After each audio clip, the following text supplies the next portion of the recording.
பிள்ளையார் சதுர்த்தினாலே யூஸ்வலாக எல்லோரும் செய்கிறது சென்னா சுண்டல், இந்த தேங்காய் பூரண கொழுக்கட்டை, கார கொழுக்கட்டை. இந்த தேங்காய் பூரண கொழுக்கட்டைக்கு கொஞ்சமாக நெய் ஊற்றிட்டு அதில் தேங்காயை போட்டு வதக்கிட்டு அதே அளவு வெல்லத்தையும் போட்டு ஏலக்காய் பொடி போட்டு தேங்காய் பூரணம் செஞ்சுக்கணும். குக்கரில் இந்த கொண்டக்கடலையை நைட் ஃபுல்லும் ஊற வச்சுட்டு 4 விசில் வேக வச்சு எடுத்தோன்னா கொண்டக்கடலையும் நல்லா வெந்துடும்.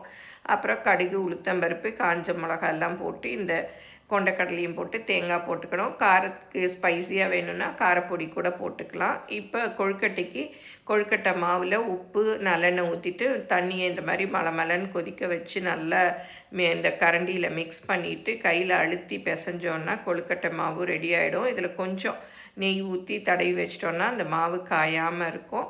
அப்புறம் கொழுக்கட்டையை அச்சிலையோ இல்லை கையிலையோ எதில் வேணாலும் வச்சு இந்த தேங்காய் பூரணத்தையும் வச்சு கொழுக்கட்டை செஞ்சுக்கலாம். எல்லா கொழுக்கட்டையும் செஞ்சுட்டு 10 நிமிஷம் வேக வச்சு எடுத்துக்கிட்டோன்னா கொழுக்கட்டையும் ரெடி ஆகிடும். அப்புறம் நம்ம செஞ்ச கொழுக்கட்டை, சுண்டல் எல்லாத்தையும் வச்சு பிள்ளையாருக்கு நெய்வேத்தியமாக பிள்ளையார் சதுர்த்திக்கு கும்பிடலாம். எல்லோரும் ட்ரை பண்ணி பாருங்கள்.